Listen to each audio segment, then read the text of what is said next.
In this problem, we have some data concerning anxiety and test performance. And the anxiety is measured shortly before the test, and then we measure the performance and we get the performance score. Now, the prompt says that it's for us statistics and in a statistics class, and the anxiety that students feel about taking a test in statistics and their performance.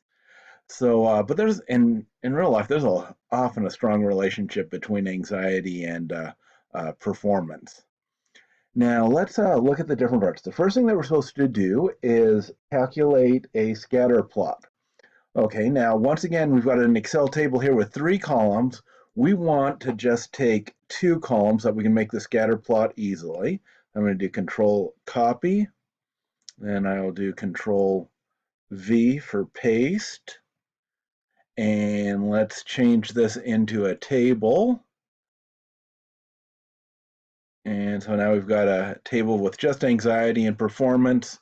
And I will make a scatter plot going to going to Insert, under Charts, look for the scatter plot, choose the first one. And there we've got performance. And so now we need to adjust the axes. And we need to put in a regression line. So let's go to the chart elements.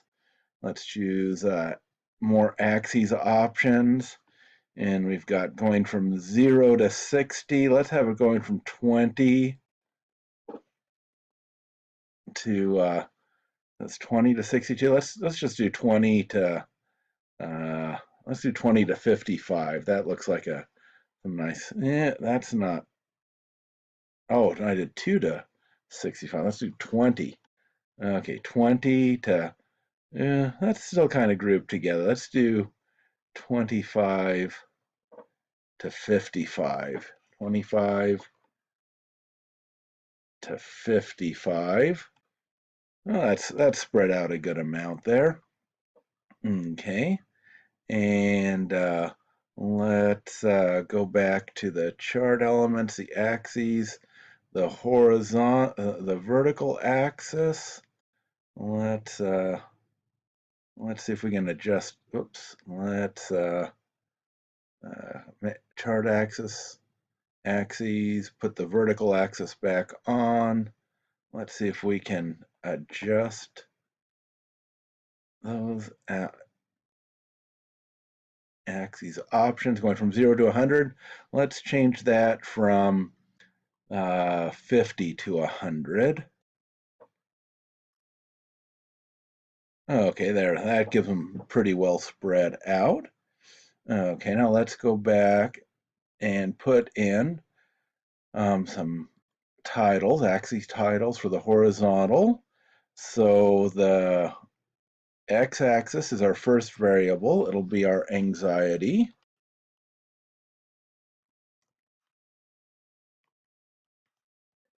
And then let's go do a axis title for vertical, and that will be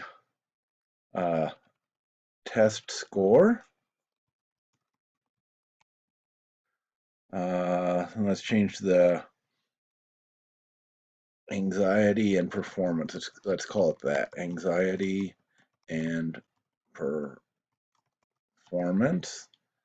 Okay, now we want to put in the regression line and the equation and R squared. Let's get everything in there. So the trend line, more trend line options, linear. Let's move this over here. And we can display equation on chart and display R squared value. That looks good. We can close this. We can put this where we can read it. Okay. And so let's put this over here. Let's get everything on the screen. Okay, now let's look at the question, see if we've got everything we need. It says, describe the relationship shown in the graph. Ooh, so what's the relationship between anxiety and test scores? Well, definitely looks correlated. So we could say that, and it's a negative relationship. So that's the main thing. There's You say there's a negative relationship between test scores and anxiety. Okay. Next question is, assuming the relationship is linear, compute the value of Pearson R. Okay, so let's go compute R. Now we could take a calculator and do the square root of R squared, but we might as well do data analysis, data analysis, correlation, input range is going to be L and M going down to, oops, can't tell where we're going down to. Going down to line 12. The output range, let's delete that and put the output range up here. Do OK. Let's round it. Home, number, correlation. For C, we can say R, so we do that in italics, Control I, R, Control I equals minus 0.69. So it's a strong negative correlation, because anything over 0.5 is considered strong. So there we've got C. D is determine the least squared regression line. Okay, so the regression line is this equation that we got there. So we can do y equals, and we put the spaces before and after the equal sign, minus 1.43. I'm just going to round that off because there's no need in the world to be precise because the dots aren't even close to the line. So rounding it to nice numbers is good. Minus 1.43x plus 125.88 is our regression equation. So that is D. Now in E, it says draw the least squared regression line on the scatter plot. Well, we've already got that. It certainly is easier doing it in Excel than trying to graph that by hand. And then so F is based on the data of 10 students.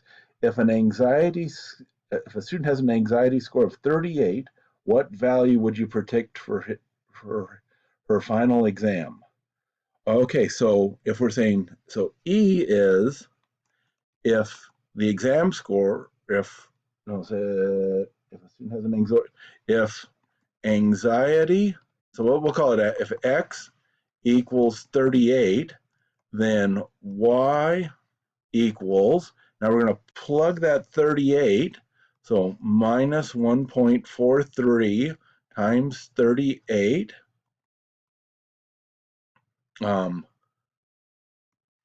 plus 125.88.